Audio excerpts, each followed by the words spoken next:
lot in these videos, but I'd also like to really help mana this kaupapa by sharing a little blurb about this. So Alma, of course, the famous from Seed2Harvest, rooted in the heart of Tāmaki Te Tauauru, West Auckland. Seed2Harvest sows the seeds of hope through our community, local and global missions, community outreach and spiritual connection and growth, born from humble beginnings. We are now a thriving ecosystem of ministries, training and leadership with a vision to go further, love deeper and serve boldly. Alma is the dedicated Kaimara coordinator and proudly, she's a queen. She hails from the Cook Islands. Here we go. Bringing with her Indigenous knowledge passed down from her papa. Her mahi in the Mara is rooted in tradition, resilience and innovation. Alma, let's give a big round of applause for Alma. Alma and Tara. We've got Alma and Tara joining us from Seed2Harvest. Here we go. Mic a moment, please. Tēnā koe.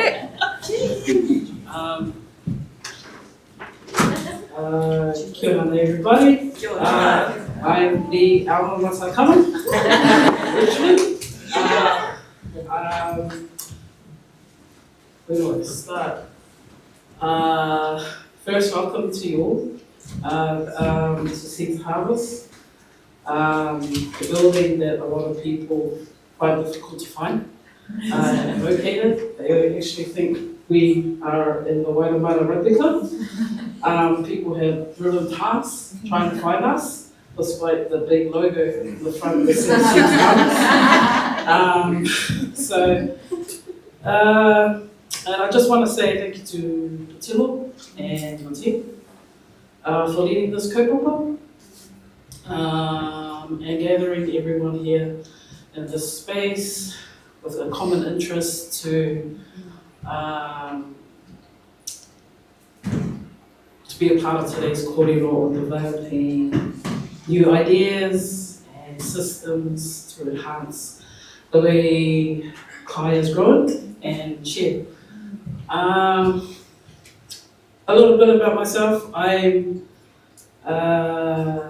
come from a line of fishermen, gardeners, and bakers. Unfortunately, I don't bake, but I do the other two. I was saying to the sis that this is a different crowd. She said, why? Because I'm used to plants. But yeah, this is, I guess, a great opportunity to kind of share to everyone behind the scenes of what I do here. So I've been a part of this kaupapa for about a year and a half. And my experience here has changed me a lot. It's changed my perspective. It's helped me grow in more connection into my tipuna, which my Indigenous teachings comes from my dad, Tamaroa Malay,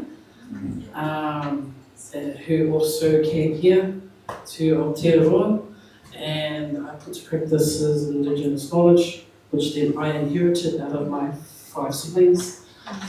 The love for gardening. So I guess the Kaimara was not a Kaimara yet.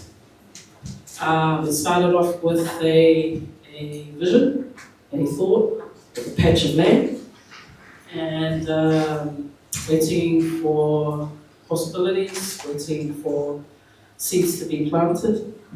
And thanks to the team from Seed and YWAY volunteers and PVA for creating the space out here, laying down the foundation, creating this landscape for me to step into. I have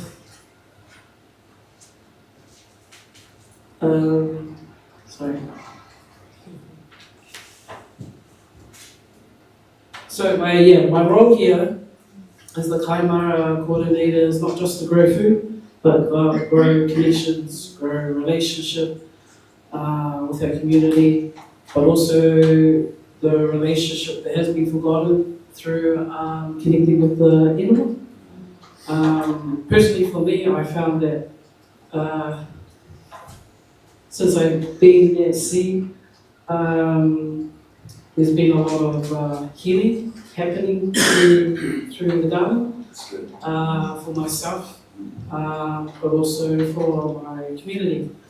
How I approach people is how I approach the garden and what it means to me. So when I first came here, it took me about, was it a month? 2 months? 2 months. 2 months, I had to till the ground and get everything sorted, and then started planting from there. Everything that was planted here is then harvested and transfers into the Whare Tipu, where it is then given to families. I'll give it to families fresh fruit and vegetables, but they also get to see what's outside, where it actually comes from. But also coming from, it gives them a fair idea about where the kai comes from and the work that is put into it.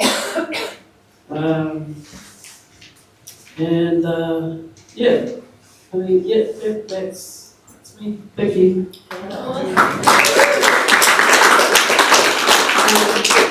Hello everyone, excuse my voice, happy Tuvaluan week, language week. And luckily for me, Talofa is the same language as Tuvalu, so that's hello.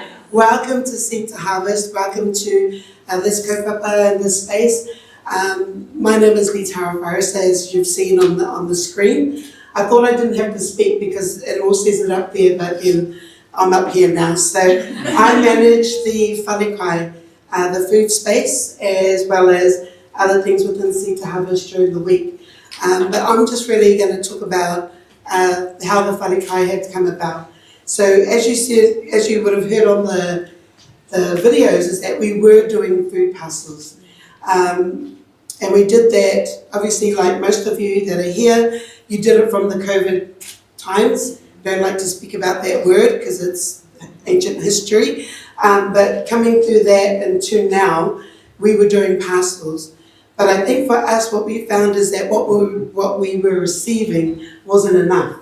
And so we actually ended up closing our doors, and we didn't know if we were going to reopen it again. So the team, as small as we are, which is myself, Alma, our CE, Janet, we got together and thought, well, how can we make a change in this? We've seen that there's a couple of social supermarkets that are about. How can we do it without receiving the big funding like some of them have? And so we thought, well, why don't we just change the way we do it? As in, rather than putting it in the parcels, we can now get families to come in and they choose from there. The only difference is that we're asking families to contribute a very small amount. In my way of thinking, if I go to McDonald's and I spend $40, I can come here, spend $40, and I can get a few boxes load of food that will feed my family for the next week or two, maybe 3. Whereas if you go to McDonald's, you spend $40, you have that taste for a split second, and then, okay, what are we going to do with our family now? How are we going to feed them now? Whereas we've been able to do this since October last year. So we've been running it since then. Do we get a big funding? No, we don't. Is there funding available from the government? No, there isn't. And so for us, we had to change the way we thought of how to put things in place. Are families resistant to it? Sometimes, because $20 is a lot to them.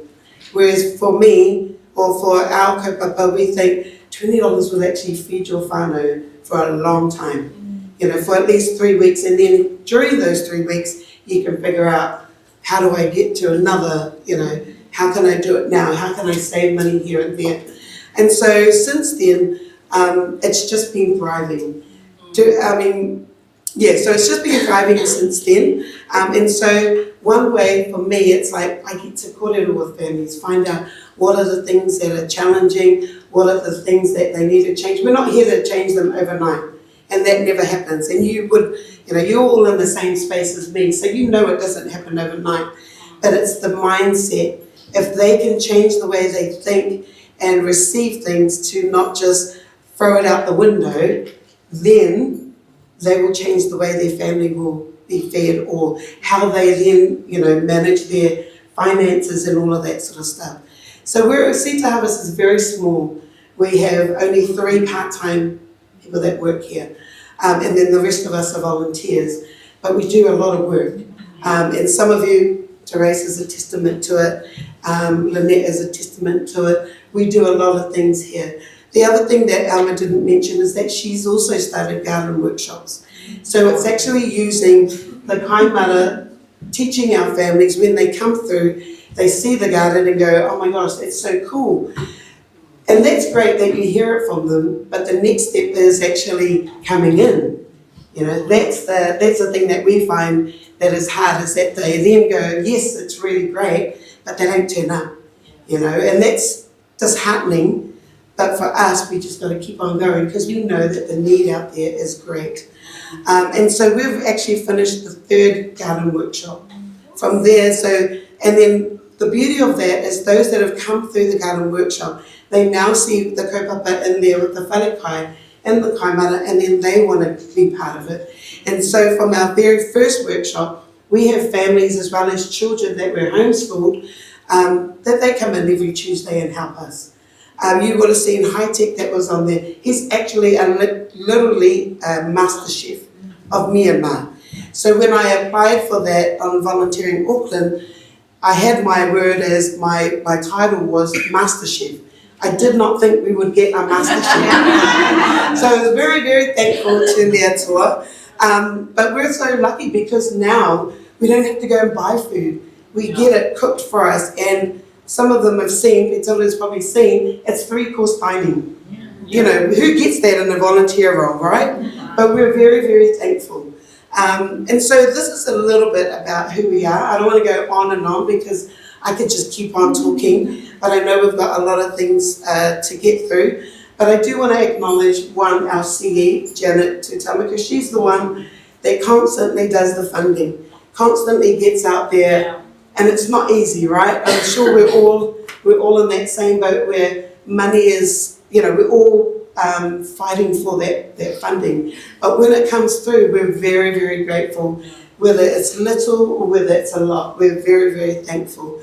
Also want to acknowledge one of the Sydney Tutama, our pastor, because he's just got a different outlook. When we think things are really going to come crashing down, he gives us a lift up in our spirit, but also our faith to go, we need to keep going, we need to keep pushing through. I also want to acknowledge our board chair, who's sitting right at the back there, Rebecca George Koteka, because when we first started the kaimara, and that was the Puta Ora Fund, she was the one that brought it to me. For someone who is not a green finger, and I'm not, I don't like the dirt, I don't like the worms and the spiders and everything that's in there, but she was the one that brought it to me, and I had to sit back and go, what does this actually look like? And now look at what we're looking at. So I acknowledge Rebecca as well, but also Alma, because she has got that, she's just got that urge and that love for gardens. And so I have the love of seeing how it flourishes and go, wow, it's amazing. But she has the love of getting in there, and that's really cool, because that's what you need in your kaimara or in your marakai, is you need somebody who loves what they do. Just like every role that we do in this space, you need to love what you do, or else you need to find something else to do, right? And then I also want to acknowledge PVA today's. Because when she first came in the door, I thought, wow. If you know Therese, you go, wow. And then you go, okay, she's cool. But yeah, but she's done a lot of work, not only with us, but also with Alma to get our space to where it's at. But also Auckland Council, Petelo, Christina, for even coming into our space and sit there and just being part of our kaupapa. So I think from me and Alma and the rest of the team, welcome to Seed2Harvest. Our doors are always open, and hope you enjoy the tour once we go through of Te Lava.